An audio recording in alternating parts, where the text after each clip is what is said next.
Hey guys, Ashley here. Today I'm going to be bringing you some amazing graphic novels I think you need in your life. I myself did not get into graphic novels till about 2 years ago, so if you think it's something you might want to try it. Try it now. They are perfect. They are perfect for when you're in that reading slump and you just can't pick up a book. Graphic novels are an easy way to overcome that. Also, when you know GOODREADS is being like, hey, you are 2 books behind on your reading challenge. You are 4 books.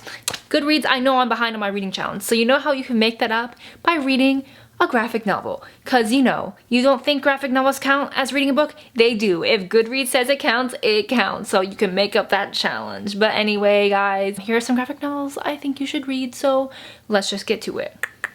The first graphic novel I'm bringing you today, Lock and Key by Joe Hill. And yes, if you did not know, Joe Hill is actually the son of Stephen King. So if you like horror, you know Joe Hill is going to bring some new and fun things to the horror genre of graphic novels. This story follows the Locke family, and it begins when Nina Locke brings all of her children back to her husband's family home after he was gruesomely murdered. And things start to get a little weird when their youngest son, Bode, befriends a mysterious creature, being, spirit, I don't know, in an empty well, and they release a whole bunch of spiritual mayhem. Secrets are being kept, things get discovered behind this family. What is in store in the Locke family mansion key house? Who knows? If you want to find out, read this novel.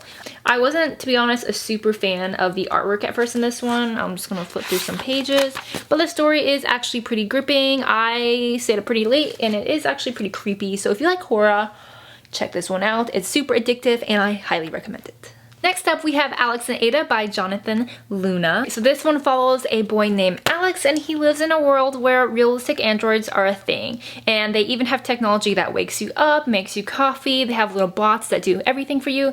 It is a technology-run future world. He, however, is against the use of realistic androids until his grandma gives him one for his birthday. Ada, who is the realistic android. They act like people, they talk like people. Basically, they look like people except for, you know, they're androids. But sooner or later, Alex starts to figure out that Ada is just more than a robot. She actually has feelings. Things getting weird. There's a rebellion that starts to occur within this android community of people. So if you're into that, check this out. I also really like the art style in this one. It kind of has this like minimalist simplicity about it. This is how the inside looks like.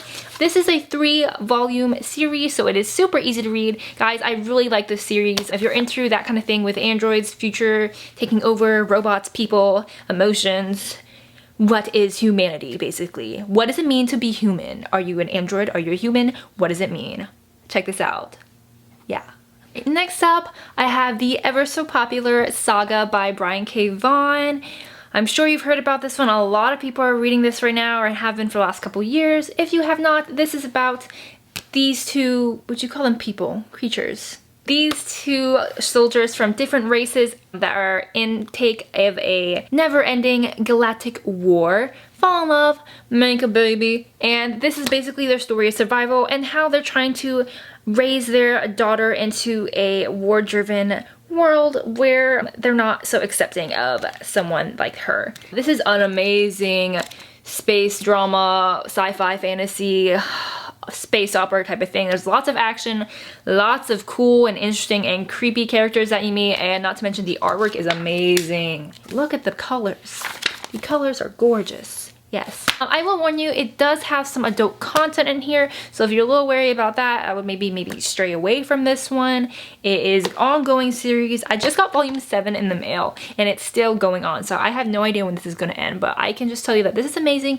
You should check it out, because space drama, you know, that's cool.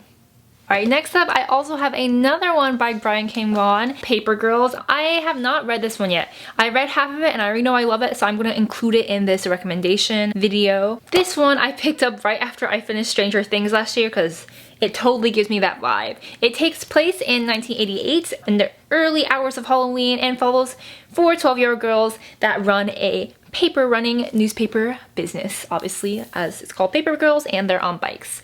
However, on that Halloween night, they make the discovery that will change their lives forever. And that's basically all I can really tell you. I'm not going to tell you what they discover because spoilers, duh. But if you like 80s, if you like Stranger Things, Halloween, horror, check this one out. It's super cool. I really like the color scheme in this one. It has this like pinky blue tone throughout it, and it's really cool. It's really nostalgic and supernatural, and I really like that aspect of it. So if you're into that, give this a little try. Next up, I have Junji Ito. He writes horror anthologies. The 3 I have today that are my absolute faves are Uzumaki, Tomi, and Gaio. Gaio? I still don't know how to pronounce that. Basically, yes, he writes these horror anthologies. Oh, okay, I cannot hold this. I'm just gonna hold up this one. My favorite by far to this day, and my favorite graphic novel ever, is Uzumaki. These are in that manga style, but they're not a series in any way. They're very easy to read. They are standalones.